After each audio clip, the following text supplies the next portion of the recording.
Shalom adik-adik semua, selamat hari Minggu, semangat pagi. Bertemu kembali dengan Amang Sintuar Yonando Butar-Butar dalam khotbah 5 menit anak atau kolima untuk ibadah sekolah minggu.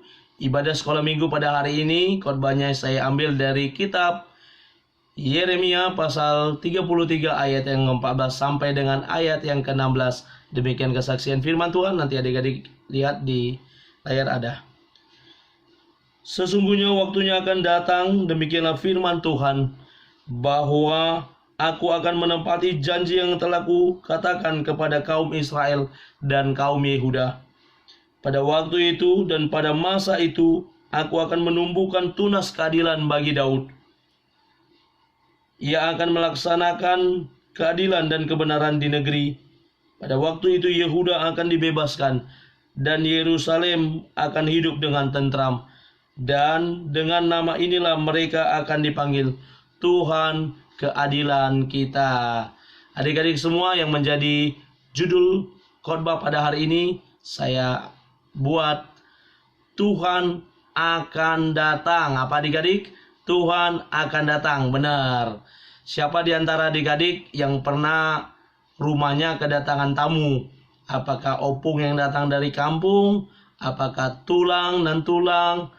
Bapak tua, mak tua, inang udanya, atau amang boru nambur, atau siapa saja tamu yang hadir, yang datang ke rumah kita. Dan ketika mereka datang ke rumah kita, mereka akan membawa oleh-oleh, membawa sesuatu yang membuat hati kita bersuka cita. Kita akan senang, karena apa? Oleh-olehnya membuat kita bahagia.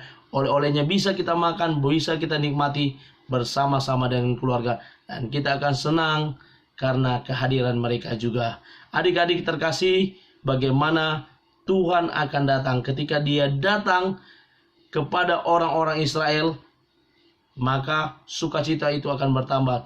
Kita lihat waktu Natal, bagaimana orang-orang Majus bersukacita datang dari timur, datang untuk menyembah Dia Sang Mesias yang lahir. Bahkan para gembala pun turut berbahagia atas kelahiran Sang Mesias tersebut. Bagaimana sukacita itu bertambah-tambah karena kedatangan Tuhan. Nah, seperti yang dikatakan dalam nas yang saya bacakan tadi, bagaimana nubuatan yang disampaikan oleh Nabi Yeremia kepada bangsa Israel dan Yehuda. Kalau kita tahu, merujuk pada latar belakang dari penulisan kitab Yeremia ini, bagaimana situasi yang dihadapi oleh orang-orang Israel pada saat itu. Mereka sedang berada di pembuangan Babel dan Asyur. Bagaimana mereka sedang merasa sedih, mereka merasa kecewa kepada Tuhan, mereka merasa terabaikan, mereka gundah gulana dan tidak berpengharapan. Menjadi satu ada dalam diri mereka, dan Yeremia datang untuk menghibur mereka, menguatkan mereka, bahwa Tuhan berkata, kelak akan datang tunas yang tumbuh dari Daud, yang akan memulihkan, yang akan membuat Israel dan Yehuda menjadi tentram.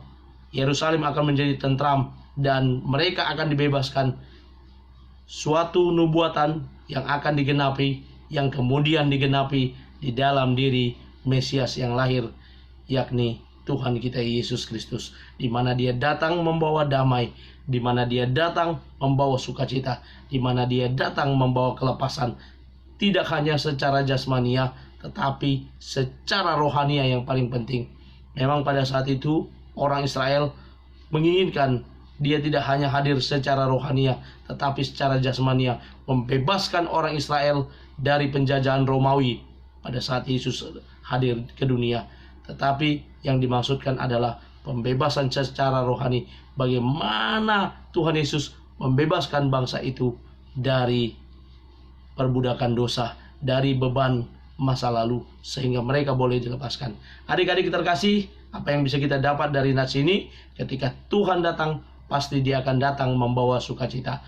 Ketika Dia datang melalui kebenaran firman-Nya, kita sambut, kita terima, kita aminkan dalam diri kita firman Tuhan untuk boleh kita lakukan, karena firman Tuhan yang menjadi penuntun bagi hidup kita. Karena itu adik-adik, ya mari jadikan firman Tuhan ada dalam diri kita, yang menjadi ayat hafalan Yohanes pasal ketiga ayat yang ke-17.